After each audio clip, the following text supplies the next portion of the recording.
নমস্কার বন্ধুরা, আজ নানান ব্যঞ্জনে নিয়ে এসেছি পাঞ্জাবি ছোলে মশলা।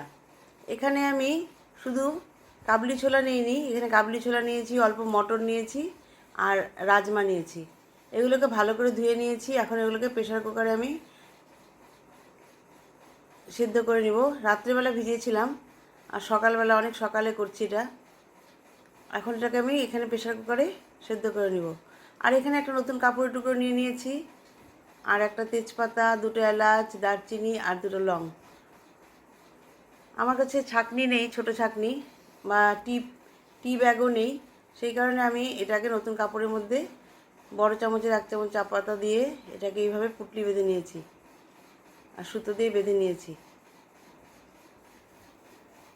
এখন আমি এটা প্রেশার কুকারের মধ্যে তেজপাতা, দারচিনি, লং আর এই চা পাতা, এলাচ সব দিয়ে আর লবণ আন্দাজ মতো দিয়ে আমি একটা সিটি মেরে নেব। 2-3টে সিটি মারবো, কারণ রাত্রেবেলা ভিজিয়েছিলাম। আর এখানে আমি একটা ডালিম নিয়ে নিয়েছি, ডালিমটার থেকে বীজ বের করে নিব এখন। আর আমার এগুলো সিদ্ধ হয়ে গেছে, আমি জলটা ফেলাবো না, জলটা শুদ্ধই রেখে দেবো। আর এখন টি ব্যাগগুলো নামিয়ে নেব আর দারচিনি, এলাচ সব, তেজপাতা সব নামিয়ে নেব। আর এখানে মশলা নিয়েছি, ওই ডালিমের কোয়াগুলো নিয়েছি আর 4টা লঙ্কা, ধনিয়া, জিরে আর তেজপাতা আর গোলমরিচ। এগুলোকে আমি ভালো করে ভেজে নেব। প্রথমে আমি আগে ডালিমটাকে একটু ভেজে নেব, কারণ ডালিমটা একদম ভেজা, কাঁচা ডালিম, এটা থেকে রস বেরোবে। কারণ আমার কাছে বীজ ছিল না, সেই জন্য আমি এইভাবেই ডালিমটাকে ভেজে নিচ্ছি। ডালিমটা অনেকটা ভেজে গেছে। এখন এর মধ্যে তেজপাতা, লং, শুকনো লঙ্কা সব দিয়ে দেব।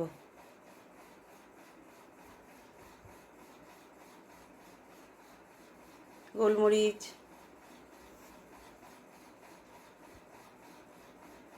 জিরে, ধনিয়া সব মশলাগুলোর মধ্যে দিয়ে দেবো, দিয়ে একটাকে রোস্ট করে নেব। ভাজা ভাজা হয়ে গেছে। এখন এগুলোকে মিক্সচার মেশিনে আমি একটু গুঁড়ো করে নেব।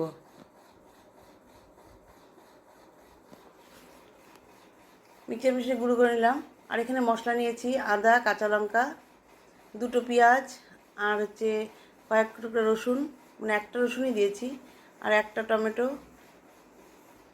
প্রথমে কড়াইতে তেল বসিয়ে দিয়েছি, তেলটা গরম হয়ে গেছে। এখন এর মধ্যে জিরে দিয়ে দিলাম, জিরে সম্বারা দিয়ে নিলাম।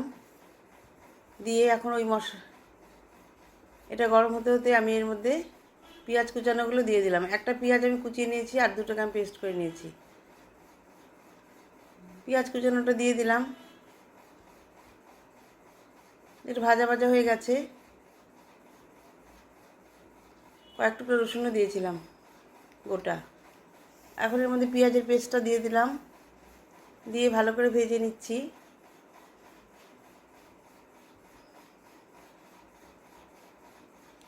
এটা খেতে খুবই টেস্ট হয়েছিল, আপনারা এইভাবে অবশ্যই বানিয়ে খাবেন।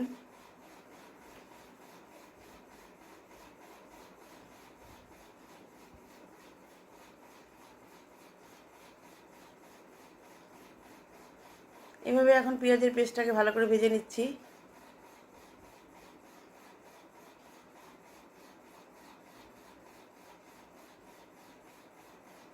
এখন এর মধ্যে আমি কাঁচা লঙ্কার পেস্টটা দিয়ে দিলাম, কাঁচা লঙ্কা আর আদা।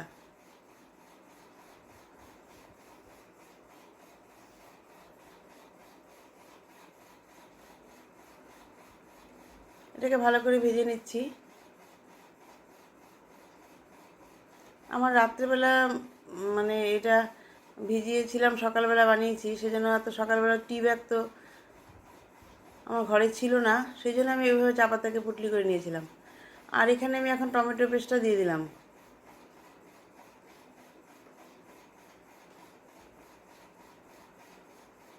দিয়ে অল্প লবণ দিয়ে দিচ্ছি, কারণ সেদ্ধর মধ্যে, মটর ছোলা সেদ্ধর মধ্যে ওখানে লবণ আছে। আর সামান্য হলুদ দিলাম, দিয়ে ভেজে নিচ্ছি। কারণ ওই জলটাই আমি আবার ছোলার মধ্যে দিয়ে দেবো, সেজন্য বেশি লবণ দেবো না, দিলে আবার লবণ বেশি হয়ে গেলে খাওয়া যাবে না। এখন এটা ভালো করে ভেজে নিচ্ছি। এখন এর মধ্যে দিয়ে দেব শুকনো লঙ্কার গুঁড়ো আর ধনে গুঁড়ো দিয়ে ভালো করে মশলার সঙ্গে মিশিয়ে নিলাম। এখন এর মধ্যে মটরগুলো দিয়ে দিচ্ছি।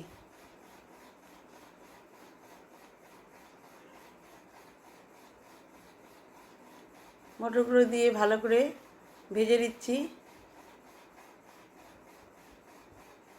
এখানে তিনটাই আছে, কাবলি ছোলা, মটর আর রাজমা। আর এখানে আমি একটু কসুরি মেথি ভেজে নিচ্ছি।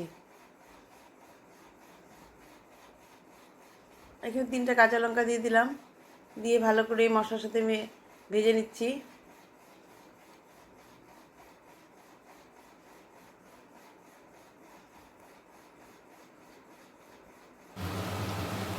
আপনারা অবশ্যই এটা খেয়ে দেখবেন, দেখবেন বহুত ভালো লাগে। এখন আমি ওই ছোলা সিদ্ধ করা জলটা, চা পাতার লিকারের জলটা, ওটা দিয়ে দিলাম, যেটা দিয়ে সব সিদ্ধ করেছিলাম। সবটা দিলাম না, অল্প দিলাম, পরে আবার অল্প দেব।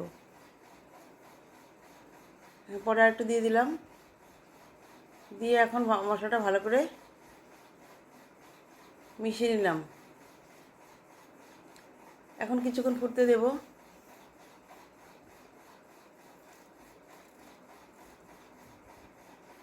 বন্ধুরা, তোমাদের যদি এটা ভালো লাগে তাহলে আমাকে অবশ্যই লাইক ও সাবস্ক্রাইব করবে।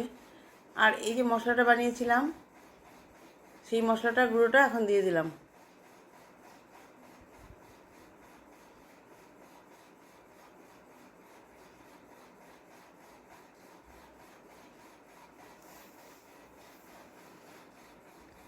এখন আমি 2টো এলাচ এখানে থেতো করে দিয়ে দিলাম।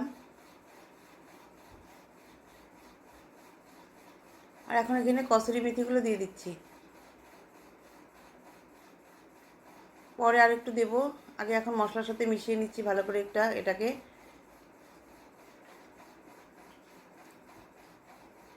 এখন আর একটু কসুরি মেথি দিয়ে দিলাম, দিয়ে আমার ঘুগনিটা প্রায় হয়েই গেল। এভাবে আপনারা বানিয়ে খাবেন এবং আমাকে অবশ্যই কমেন্টস করে জানাবেন।